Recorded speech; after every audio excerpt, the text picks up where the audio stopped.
विश्वं दर्पणदृश्यमाननगरी तुल्यं निजान्तर्गतम् पश्यन्नात्मनि मायया बहिरिवोद्भूतं यथा निद्रया यः साक्षात् कुरुते प्रबोधसमये स्वात्मानमेवाद्वयम् तस्मै श्रीगुरुमूर्तये नम इदं श्रीदक्षिणामूर्तये तस्मै श्रीगुरुमूर्तये नम इदं श्रीदक्षिणामूर्तये बीजस्यान्तरिवाङ्कुरो जगदिदं प्राङ्निर्विकल्पं पुनः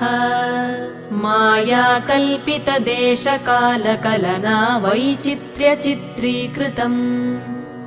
मायावीव विजृम्भयत्यपि महायोगी वयस्वेच्छया तस्मै श्रीगुरु